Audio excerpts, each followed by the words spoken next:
is to keep buildings from flooding. Our secondary capabilities are on the erosion side.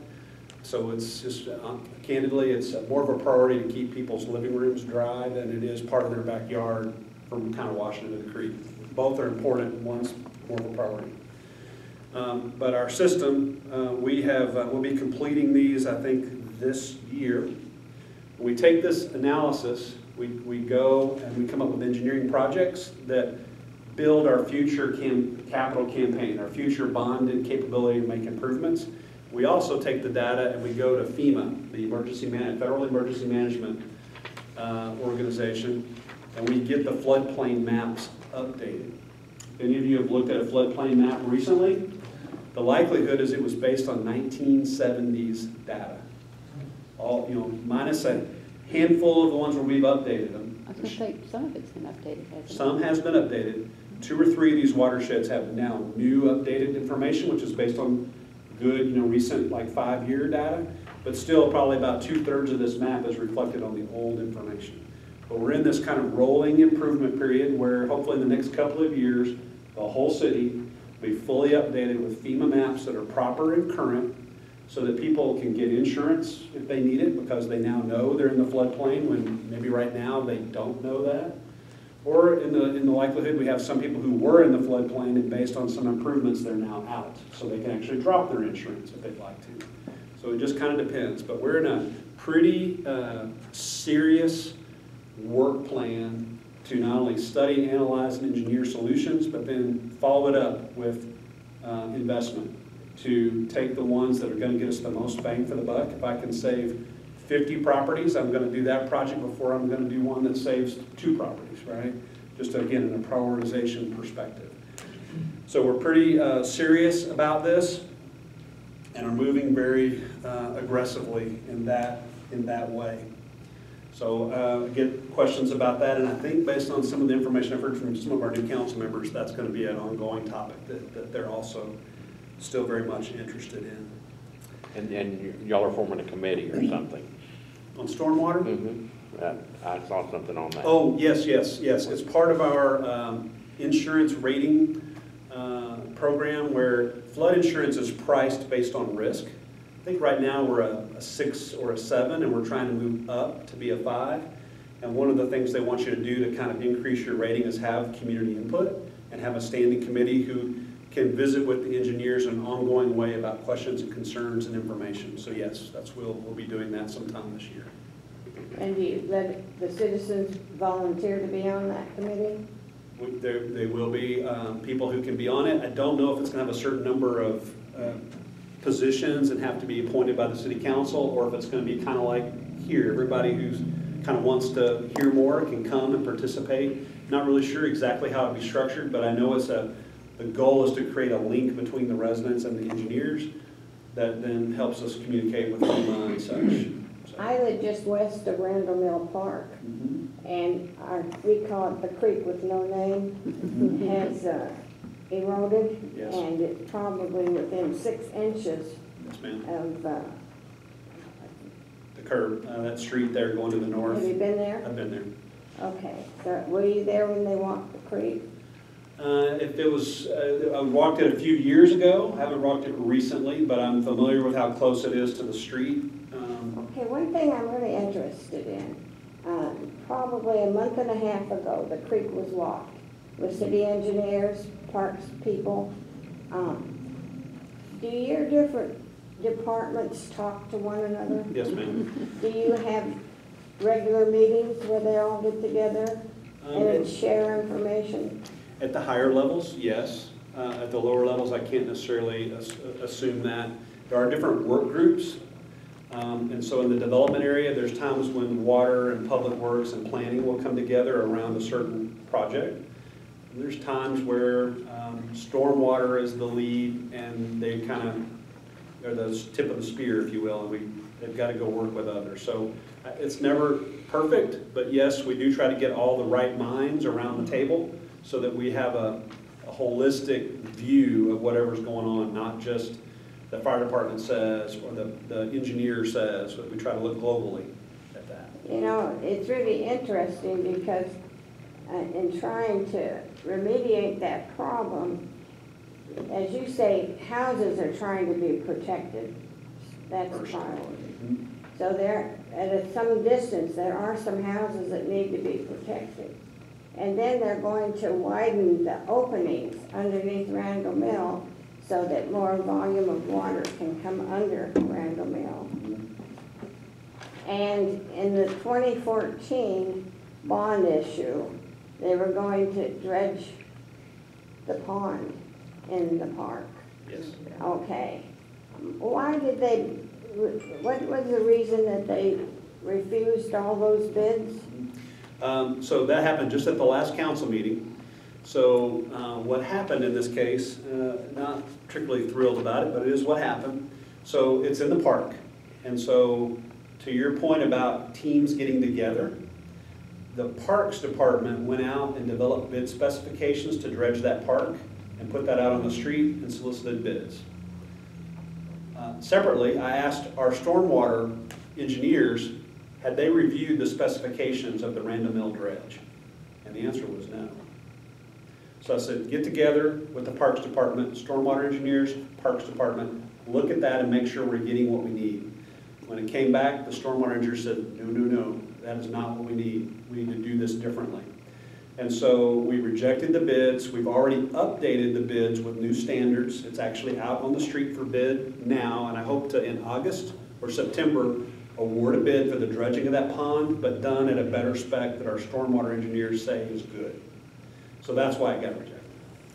Okay, are you aware that HALF, I think it's HALPF or whatever. Half an Associates. They did a watershed on that creek, and but they did it north of I-30, but the only difference between the terrain there and the park is I-30. And I suppose the building of I-30 is what caused the pond to be in existence.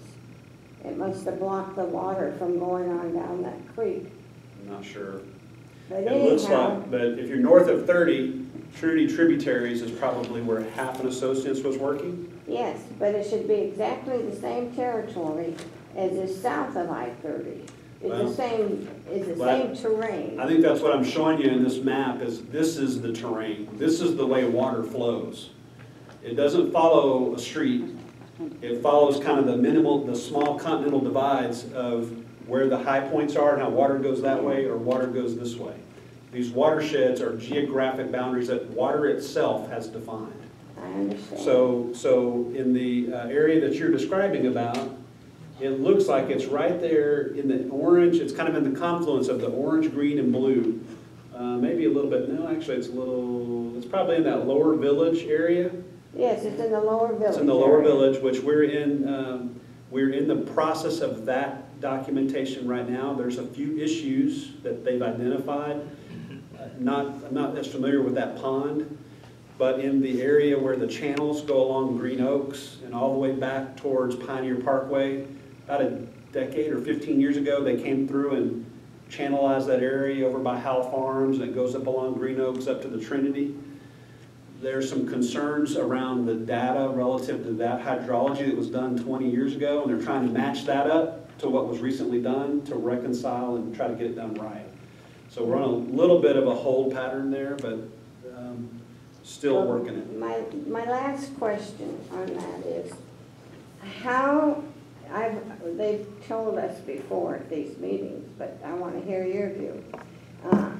When you have a bond issue in 2014 and somebody or somehow the information is put out or received erroneously that it's a 5-year situation, that all that you're voting on for that bond issue will be completed in 5 years. Is that true or not true? Generally speaking, it's true, but it depends.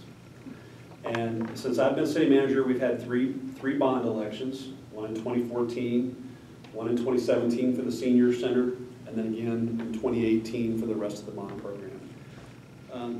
We have worked that exactly how we told people we would work it, systematically. It has been the message to the staff. We work it in order, work it down, and we work through the projects. That said, going back, the 2008 program That really elongated. And why? Is because the council took the position, rightfully or wrongfully so, that they did not want to raise the tax rate to pay for the program.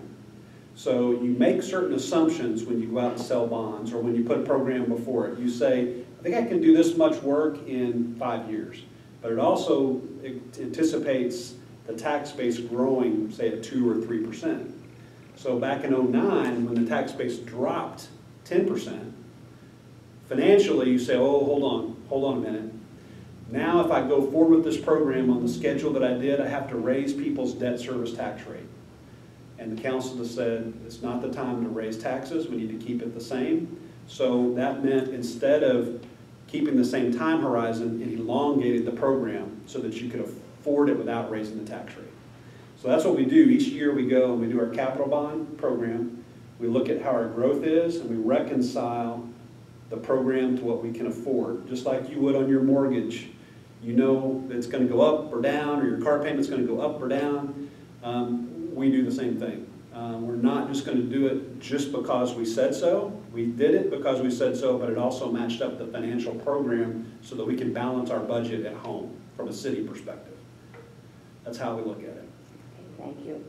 So that being said, with property values going up, tax revenues supposedly going up, depending on what Congress, state did to us, then this latest bond program should complete sooner. Could, absolutely. You could, if the program is moving faster, the base is moving faster, you could move programs, you could move projects that were slated maybe a year earlier instead. So absolutely, same logic flows that way. Speaking of which, I did bring a little something for you that I like to show people as well. If I can pass this around. You know, I know that taxes, generally speaking, are not a great phrase for folks. I get it. I completely understand. At the same time, like they taught me in grade school, show your work on your math problems, right? Show your work, just don't answer it. So I want to show you all my work, our team's work. And what you got here is a 2-pager, front back, but I want to highlight a few things for you that we put out to try to show you what you're getting for the value of services that you're investing in your community. So that first upper left-hand block is just a little bit about the demographics of our community. How many people live here, how big we are, and how fast we've grown. So just a little background information. The next piece about tax rates I actually think is really informative, and I want to make sure you all know this because some of these things cities do and some don't. And I would tell you that Arlington has a very favorable tax policy, and let me tell you why. So the Arlington sales tax sits at 8 cents. The state maximum is 8 1/4. Every city in North Texas, besides Arlington, and I think maybe Pantego or Dalworthington Garden, charge 8 1/4. So that extra quarter penny sits in your pocket because we're not investing in that. There's been no political consensus on what that should be.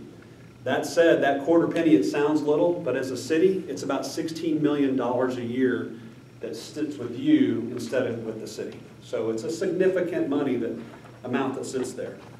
The tax rate, and this one's a little dated, so I need to get my guys to update this. This is a year old, but the tax rate actually is now $63.48 instead of $63.98. We dropped it half a penny this past year. And same thing on these next deals. The tax rate has not increased, not only 14, it hasn't increased in 15 years, and it has been reduced not 2 years, but now 3 years in a row. So this is all a little bit or a year behind on those statements. But here's the piece that I want to make sure you're aware of, and hopefully you're getting these, and we've been pushing this out in our communications. The first one is a 20% general homestead tax exemption. If you own your home, right off the top on your city taxes, I can't speak about school district and county and college district, those are other people's programs. But for the city, which represents about 23% of your total tax bill, about a little bit less than a quarter, but right off the top, if you own your home, we give you a 20% discount compared to if you don't own your home. So discount number one there. Mansfield, if you live down there, you wouldn't get that. They don't offer homestead. Grand Prairie, you get a little bit of it. They offer a portion of that, but not the whole thing.